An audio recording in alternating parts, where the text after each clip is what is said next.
I've always been attracted to tall girls. Dinner was delicious and so was she. Do you like spending time with me? Because if I feel good, you feel good, right? Lying in front of her, I hugged her. There is no resistance. Sit back and listen to this extremely interesting story. I did not like Yvette very much. Yvette was a tall Latin American girl who came from Mexico. She had almost certainly overstayed her visa before I met her. I sent her a very simple message on her profile on Plenty of Fish because she looked good in jeans in one photo. We met for coffee at Starbucks and she seemed fun, though a bit annoying. I've always been attracted to tall girls. Yvette was 6 feet tall, I'm 6 feet 2 inches tall, and she had really fantastic jeans. She wasn't skinny but definitely well proportioned for her height, with generous curves and attractive hips. She laughed at my jokes, even those that were not very good. If her body was a solid 8. 5, her face was at best a 6. Not terrible, but still not attractive. Looking back, I realized that it had more to do with her personality. We associate the face we look at most often with how we feel when we interact with someone. Looking back, I think Yvette was actually quite beautiful, but she had a desperate look that just wasn't attractive. That doesn't mean I didn't want to spend the night with her. As always, when I was single and playing the online dating game, the first meet was in the daytime and at a coffee spot. It's a low investment strategy that allows you to eject if it's not going well. But she had this great bod, and she seemed interested. So I set up the conversation to allow her to ask for another date. My normal strategy was to meet for post-dinner drinks on the second date, and then for dinner on the third, but it was always my preference to cook dinner either at my place or at theirs. However, in the case of Yvette, I could tell she was ready to skip the second date and go straight to the dinner. After having worked favorite types of dinner and what we each liked to cook into the initial conversation, I broke strategy and, instead of cooking, had her commit to cooking for me. The idea of an authentic Mexican dinner was enticing enough, and with that luscious body as a possibility for my dessert, I looked forward to seeing her again. Dinner was delicious, and so was she. I had a moment of reflection when, with her headboard banging against the wall, a crucifix she had hung on the wall fell on my head. Perhaps God really does exist. We continued to meet regularly, although not as often as she wanted. Our nightly sessions were really great. She was quite energetic, and for a tall girl, quite flexible. However, she became quite annoying with her excessive text messages, asking me to meet up almost every day. I pulled away, ignored more than half of her messages, and started meeting her less often. I still met new girls and went on dates with the ones I had met before. Having Yvette was convenient because I could take her out on real dates a few times a month, but call her when I wanted to relax. It was a good solution for those late nights after parties when I would otherwise just go home drunk. Going home drunk, but having her in the entrance of my house when I arrived was much better. I realized she was looking for a way to stay in the country, and her strategy was to offer her body in any way I wanted. I decided to test the theory and see how far I could take her. I told my good friend Pete about her. Pete and I shared all our dating adventures with each other. Then I suggested to him that she would be a good candidate for an evening together at my place. He was on board. I didn't give her a single chance. I don't recommend you ever do that with someone you want to keep in your life. I did it that way because it was more of a challenge and I wanted to see if I could handle it. I was kind of an asshole at the time. I invited her to dinner, and when she arrived, Pete was already there. I told her that Pete had come by and invited him to stay for dinner with us. She was visibly disappointed that a third party had shown up for her romantic dinner with me.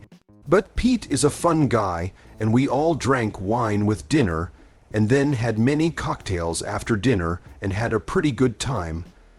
I told Pete he couldn't go home, but he could stay on the couch. Yvette and I went to the bedroom and closed the door. I asked Pete to stay awake and listen for a knock on the wall.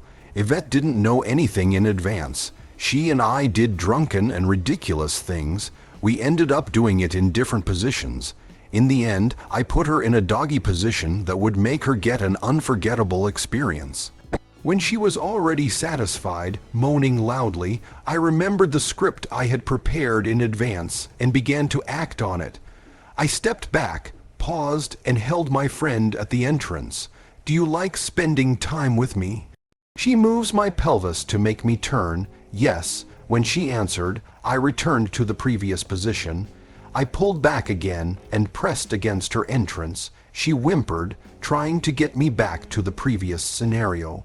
"Do you like it when I stand behind you?" Yes. I stepped back again, rewarding her response with my presence. I started timing my questions this way. I would walk around a few times and then go out, stand at the entrance, and ask the next question. When she answered yes, I would go back. I kept asking questions and then went back in after each yes answer. "You like it because it feels good, right?" Yes. And "You like it because you know what I like, right?" "Yeah, and you always want me to feel good, right?" "Yes. Because if I feel good, you feel good, right?" "Yes." Each time coming out and snuggling. Each time returning to reward a yes a response. I would then give her half a dozen quick motions before pausing again. "That's why you like it when I take control, right?" "Yes." "And that's why you do what I ask, right?" "Yes." "And that's why you'll always do whatever I ask, even if it's a little strange, right?" She, without hesitation, "Yes, and that goes for this moment as well. I ask you to do something and you do it, right?" "Yes, I'm going to ask Pete to come in here so you can please him while I please you, okay?" She, with just a little pause, "Yes." I knocked on the wall. Peter knew what that meant. He walked into the bedroom in his pants and shirt. Then he sat down on the bed in front of her. She touched him with one hand, examining him up close. I repeated my pattern of withdrawal and holding myself back, and then put my hand on the back of her head. I didn't even push, but it was enough for her to find a common language with Pete. Of course, I went back to the original scenario. We rocked her like that for a while. The sound of her breathing during the breaks was indescribable. Her vowel sounds were crazy, and she was much more joyful than I had ever experienced with her before. It was enough to almost make me leave early, so I stopped and gave Pete the switch signal, 2 fingers in the air and a rotation of my hand. I leaned over Yvette's back and whispered in her ear, "SHH, just go with it." She was so content at that moment that it probably wasn't even necessary. We switched places. She was connecting with me when Pete first approached her. Her whole body moved forward, and I felt her clench her teeth. Pete held her for a few seconds, and I could see her wild eyes as she waited. Eventually, he let go of her, and she took a deep breath. Pete started all over again. I watched her get used to the time and try to figure out when she could breathe. After she did, she returned to her previous state, and this time I saw her eyes roll upward as she experienced the most pleasure I had ever seen her have. The sweat was an unforgiving machine, and I was trying my best to keep myself in check. Eventually, I gave Peta a time-out signal and got out. I leaned over and whispered in her ear to turn over. When she did, I whispered again for her to look at Pete again and come back to him. Watching Pete lead her into the room like that, up close, was amazing. Her eyes were half open. She was so happy. Then suddenly it went up an octave, and she plunged into her second great pleasure of the day.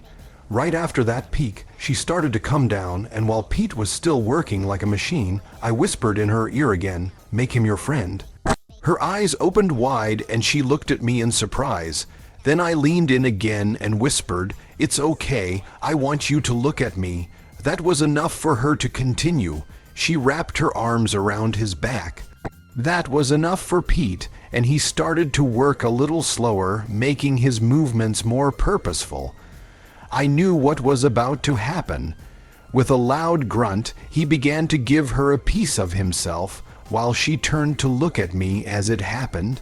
Pete made 5 or 6 purposeful movements before he stopped. Her and my eyes were locked the whole time. I could hear them both gasping for breath. Pete got out of bed. He grabbed his clothes and then leaned over to kiss Yvette on the cheek. "Thank you," he said before leaving the room. In front of me lay Yvette, her eyes bulging, panting, her body glistening with sweat, and with a powerful charge of Pete inside her. I moved to see her closer. A small drop of sweat was running down her face. It looked to me like it was about to drip onto the bed, and I suddenly thought it would be a waste. So before it happened, I took a napkin and wiped it off. Lying in front of her, I hugged her. There is no resistance. It could be the best feeling in life. I cannot say that I lasted very long, but my pleasure was enormous. I rolled off the bed out of breath. She wrapped one arm and one leg around me. Sleep came very quickly, but before I lost consciousness, I felt something warm hugging me.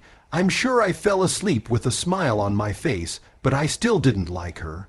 Subscribe to our channel so that your second chaff doesn't cheat on you, and go ahead and listen to the next story, because this story is nothing compared to the next one.